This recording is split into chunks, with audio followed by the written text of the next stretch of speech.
We're going to talk now about the topic of integrated marketing communications, which is a pretty essential area for public relations practitioners to have a grasp on, especially in the 21st century when companies and organizations are looking for new and innovative ways to try to get the word out, to generate positive publicity.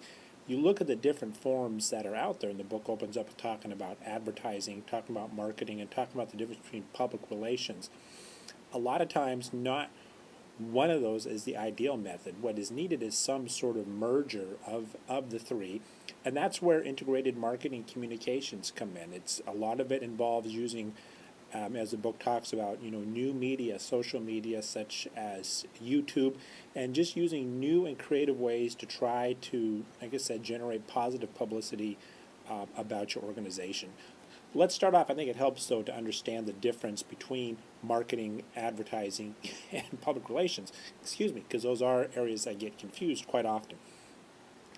Marketing should be looked at as the selling of a service or of a product that involves pricing, promotion, and distribution. That's really kind of in a nutshell definition of it. Advertising is a subset of marketing that involves paying to place your message in a more traditional media format, television, newspaper, radio. PR is really about the marketing of an organization, and it's through using an unbiased and objectionable third-party endorsement. Like I said, PR has become a very important part of marketing, and the book talks about the four P's of marketing, product, price, placement, and promotion. That there really should be a fifth P, public relations, and by default there really has become that fifth P with public relations.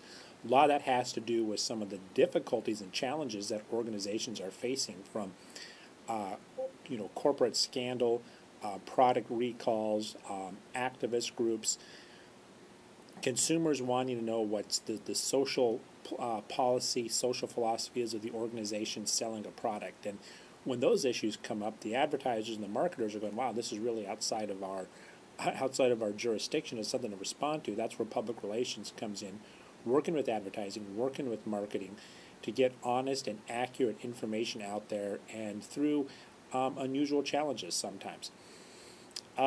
So some of the different ways to do it talks about product publicity and how valuable that can be. If you're an organization, you have a new product coming out, there's a traditional way of advertising to get the word out about it, but by looking at the paper and watching TV and listening to the radio that we're inundated with advertising messages throughout the day. Product publicity, that involves getting news coverage, getting the word out about your product through a way that doesn't involve advertising. Of course, the big benefit there is it's less expensive than paid advertising. Don't have as much control over it, but it does have the potential to have much more return on investment for the organization. Product publicity involves using a third-party endorsement. That's not just a celebrity spokesperson saying they buy this product. You kind of get into the threshold of commercials and advertising there, but a third-party endorsement can be through a blog that's written about your product, television news coverage, someone that's outside of the organization that is talking about the product. Isn't always in a positive manner, but it does involve getting that word out through someone else. The problem with advertising is people know that it's paid for. The message that's contained with advertising is sometimes doubtful. Consumers aren't sure of it because, well, yeah, of course it's going to say that it's a paid advertising. You step outside the advertising world, you get news people talking about, bloggers writing about it, others, again, objectionable people writing about it. It's going to be more believable. Of course, the problem is if what they're saying is negative about the product, then you'd prefer that not be believable, but that's the chance you take. The book talks about the idea of branding, just briefly touches upon branding. Really, there could probably be a whole course developed on branding because it's such an important part of integrated marketing communications.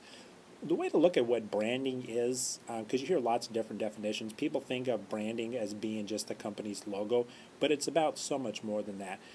Think about it of how branding is used in the cattle industry. Okay, herdsmen will brand their cows because it's going to set that cow apart from other cows. And that's really what branding is for an organization. What can you do to set your organization apart from another organization? And it involves creating a differentiable identity or position for the company or product. And the book talks about some of the different ways to do that.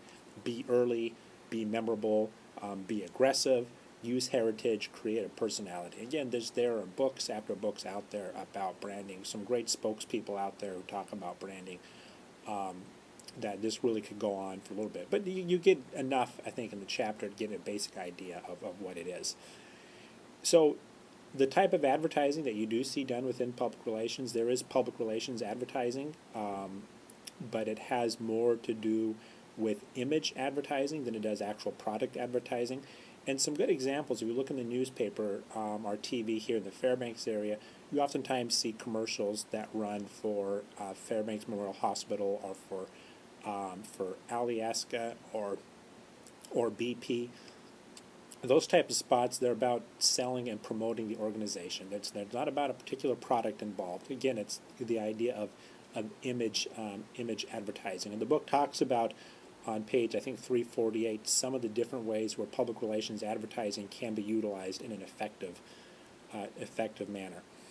To spend some time in the chapter talking about some of the traditional forms of integrated marketing, article reprints, trade show participation, spokespersons, cause-related advertising, marketing, and a couple other there that you want to take a look at that are in the chapter there. Just a nice overview of some of the different kind of more traditional forms that are out there and are still used quite a bit and quite effectively today. Then goes on to talk about, okay, what are some of the ways that integrated marketing is done in the 21st century? Obviously, the online world has changed that quite a bit. It talks about how integrated marketing is utilized through the internet, also through television brand integration, infomercials, buzz marketing. One of my favorite ones out there is the idea of generating buzz to get people talking about a product, and then product placement in movies and television also. And then I like how the book closes out with really when it comes to integrated marketing. I talked about this in the beginning. There's so much opportunity to be just very, very creative out there. And so the book closes with some of the more creative examples of integrated marketing, such as song placement. So really, in that area, you want to get your most creative people together and say, okay, what is a way we can get the word out here about our organization that'll cut through the clutter of the thousands of other messages that are out there that will make us stand out from the crowd. So it's a fun topic, and like I said, it crosses over into so many different arenas of communications, public relations, marketing, and advertising. And of course, there's power in that combination to do a great thing. So that's integrated marketing communications. Hope you found it useful. We'll see you in the next chapter.